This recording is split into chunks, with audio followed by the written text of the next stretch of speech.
All right, thanks, Stan. The boys' basketball teams at Meadow Creek and Duluth are two pretty evenly matched 8 Quad A North squads, and Tuesday night basketball usually proves to be exciting. Let's see if the Wildcats put a scare in the Mustangs on this past Tuesday night's big game number 5. The Mustangs of Meadow Creek came spinning into the land of the Duluth Wildcats Tuesday night, only to run into the likes of John Bezanson, whose jumper stalked Meadow Creek early. Duluth was led by Robbie Lemoyne, who hits the breakaway layup and had 18 points on the night for Coach Morelli. The score was tied at 32 at the half. Thad Marchman takes the great feed and goes to work inside for Meadow Creek. How about Lemoyne again? He hits, and the harm. Duluth tries to pull away in the third. Give me 5. But Meadow Creek's Kevin Johnson tries to keep it close with the tray. 72-61 in the fourth was as close as they came after that. Andre Rogers finishes up with 11 points as Coach Morelli's defense sparked Duluth to an 82-64 final over Meadow Creek. Duluth improves to 4-9 on the season. Well, basically, when we play a team like Meadow Creek who's having a real good year, anybody comes in our home gym, we want to play with intensity and be aggressive. And I thought we were backing off. And I told them we were going to full court pressure, second half, play through anything that has been our own mistakes, and try to capitalize off our defense. We'll keep an eye on Sean next year in what should be a successful senior season. And since we're talking about successful seasons, Meadow Creek has put a fine one together so far. Their countdown to the postseason started this past Friday on our Diamond Thriller number 3 as they met crosstown rival Norcross. Coach Vaughn and his Meadow Creek bunch were out to strengthen their grasp on postseason hopes that have remained solid all year, due in part to sharp-hitting shortstop Josh Zaleski, who's impressed everyone with his 400-plus batting average. Ace Thad Marchman held the Norcross Sticks in check all day. Coach Martin's big defensive weapon is sophomore catcher Robbie Blanton, who continues to mow down opposing base runners, one at second and one at third. Marchman and Zaleski worked a pickoff move at second to perfection. Sophomore pitcher Brandon Horn was also hot for the Norcross Blue Devils. We've already seen some nice defensive plays, so why not one more with a little help for Horn from third baseman Jared Stetler on the hot corner. But Josh Zaleski was even hotter.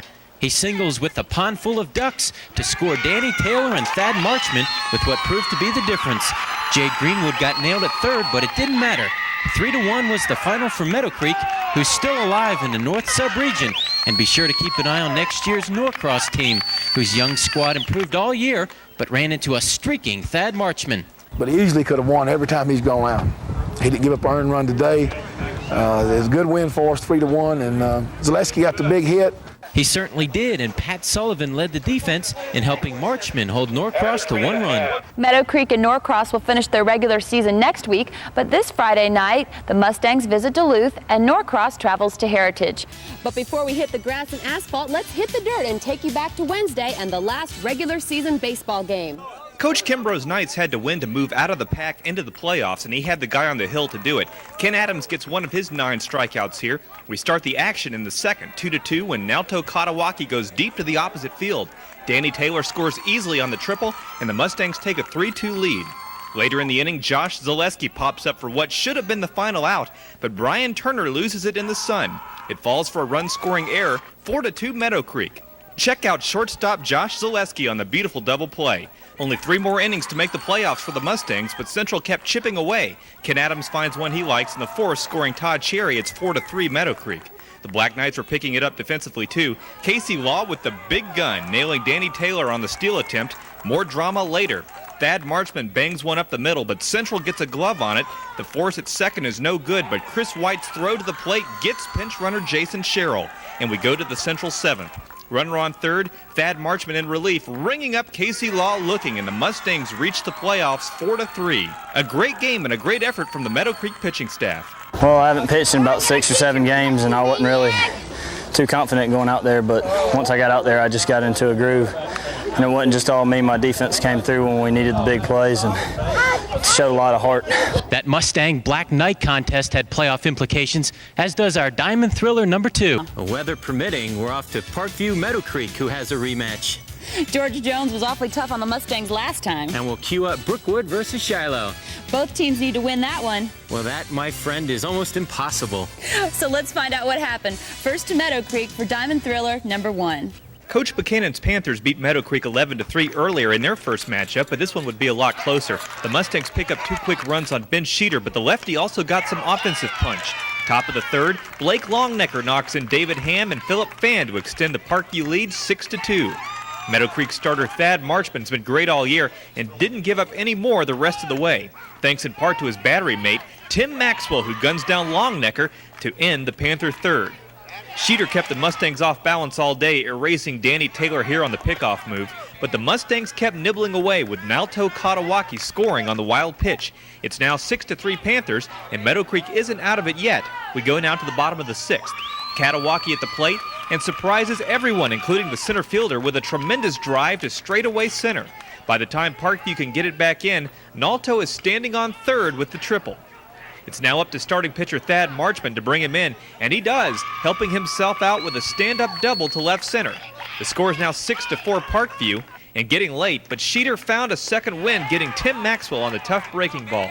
The Panthers go on to win at 6-4, and we'll have Parkview Central Gwinnett footage from last Saturday later in the show. Hey, come on out to the Diamond Friday night right after our show to catch Parkview hosting Heritage and Central hosting Habersham.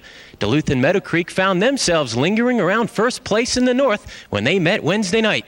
Diamond Thriller number 2 matches the wits of a couple of new coaches as Duluth takes on Meadow Creek. Norris Vaughn has brought a winning attitude back to the Meadow Creek baseball program, but it also helps to have talent like starter Thad Marchman.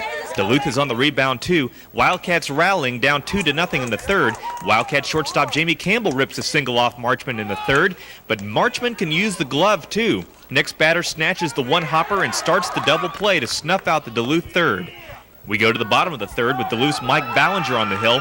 Josh Zaleski steals third and gets to trot home when the throw sails into left field. It's now 4-0 Meadow Creek. 2 innings later, Scott Green reaches on an error, and Zaleski is the man again.